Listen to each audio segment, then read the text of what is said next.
And so I believe, yeah, your notes on the last page. Is there a section for plans? Okay, you have 5 elements of stick welding. So the first portion is C.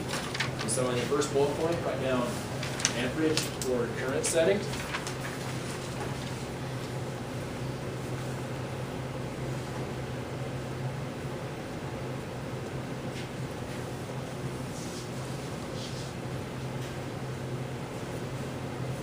And also a helpful tool, you guys, I think Mr. Schutte has told this to you guys in the past actually. Have you guys seen the welding, or the Miller welding calculator app? Have you guys heard of this yet? So on your phone, if you go into your app store, whether it's a Samsung or an iPhone, look up Miller welding calculator app. Basically, you can put in the type of electrode that you're using, process, select the size, and then the type of metal that you're going to be welding. And basically, it's going to give you a set of parameters in which you can set your machine at. So, you know, all the hard work is over with. You guys can just plug that into your phone, and you can get all this information. So, you look at that after the lesson real quick, and I encourage you guys to download it because it's super helpful. Okay, so the L in clam stands for arc length. And we've talked about it a couple of times throughout the lesson. So the L in clams is the arc length, which should be about an 1/8 inch all the time. It's important to remember that as you weld this consumable, the rod is getting eaten up, so you have to consistently feed, or feed the dog, as Mr. Schutte says, into your base metal to continue to get that tight arc length. Okay. And then A is our electrode angles. And so there's 2 angles that we're needing to worry about, which is our work angle, and then our travel angle. So a lot of times I see some of the students in the welding 1 classes, they'll sit there and try to strike their electrode to their base metal, and they have a travel angle that's like this. So they're sitting there touching their flux to the metal, and there's no way you're going to get your arc started because your filler metal isn't touching. So always remember to bring that up to about 20 to 30 degrees. And then for your work angle, you want to split your joint evenly, so that way we can deposit metal evenly on both sides of our joint. Bead initiation. So as we progress, as you guys can see right here, the work angle is divided on this T-joint right here. Like I said, the reason for that is because we want to deposit the metal evenly on both sides of our joint. So, yeah, with that being said, so the 4th letter, M, is manipulation. And so there's lots of different ways you guys can do this. There's beads, there's Z's, zigzags, whatever you want to call it. Just find something that works best for you, okay? As we progress, just the direction of your T-joint. And then most importantly is your travel speed, guys. So this is one of the biggest problems that you know, beginner welders have. It's just that ability to watch that weld puddle develop over your joint. So if you guys are evaluating your welds and stuff, you guys, the first thing I would look at is your travel speed. Are you having a consistent uniform speed all the way across your joint? Or is it super weavy, like you'll have a patch here, then it's empty, patched over here and stuff? So we need to primarily focus on our travel speed. And that all comes with getting in a comfortable position.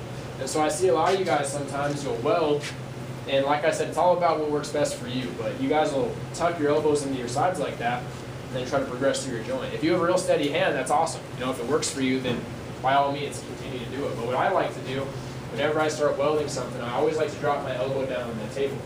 And the reason for that is because you can slowly progress through your joint. It's just one more way to stabilize your arms. You follow me? So if you guys haven't tried that yet, or if I haven't given you that advice, I encourage you to give it a try, because it really will improve your welding, okay?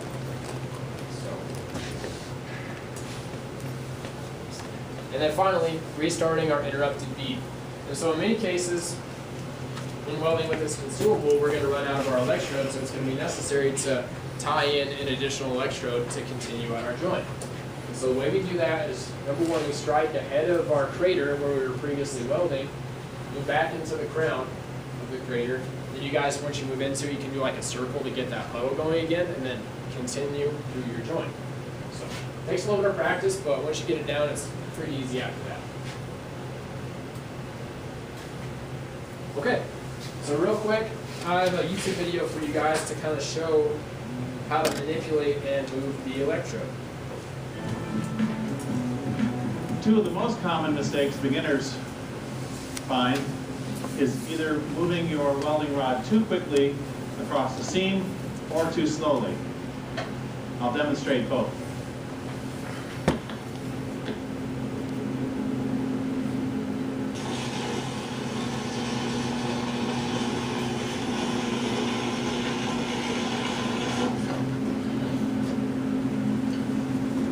Here you can see two good welds flanking a weld that was done too quickly.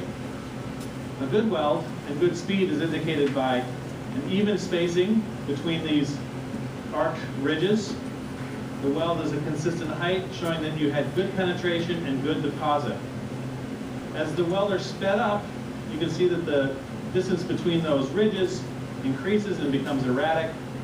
The weld is quite high and inconsistent, demonstrating poor penetration and ultimately a poor connection between the two pieces. Conversely, if you let the welding rod stay in one place too long, you risk destroying or blowing out the base metal itself. I'm going to deliberately do this so you can see what might happen.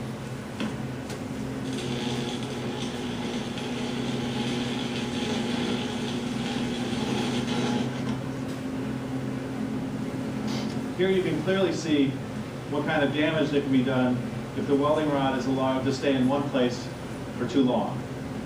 Another common problem, besides this lateral speed of the welding rod, is keeping a consistent distance between the tip of the rod and the work itself. Remember, your rod is being consumed, so it's growing shorter all the time.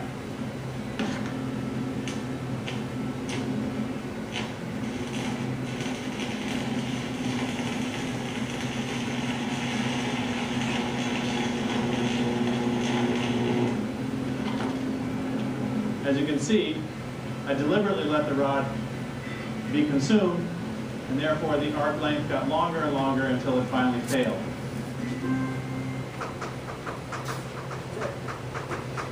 So yeah, guys, the reason that clams is important to welding is because it allows you to evaluate I guess, your own welding, and you can make improvements based on these areas. And so, you know, when you show Mr. shooting out your welds and stuff, I want you guys from now on to start looking at these aspects right here and start communicating with us, you know, maybe your travel speed, my angle is off on here, my arc length got too long, so forth like that. And that's going to make you guys better welders overall because you know the aspects that you need to create good weld beads. Okay? Alright, so with that being said, you guys, let's just review real quick, go over some of the stuff that we talked about. And so, Ryan, electrode coating and functions, give me 3.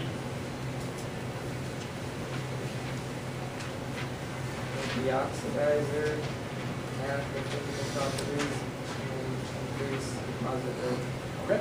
And so, yeah, you guys, if you don't have this on your sheet, I encourage you to write it down as well. And so, let's see here. Cameron, AWS electrode classification. What do all those numbers mean again? The first two are tensile strain. The third one would be the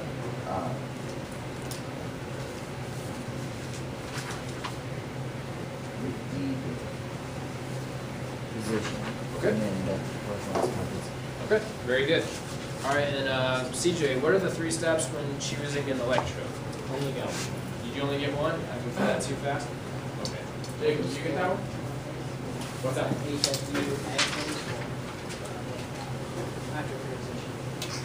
Okay, so the first 2 are tensile strength. The third is going to be your position.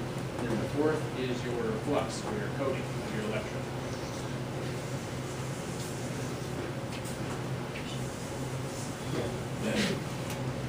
Alright, so let's see here. Zay, did you get the 3 steps in choosing an electrode on yours?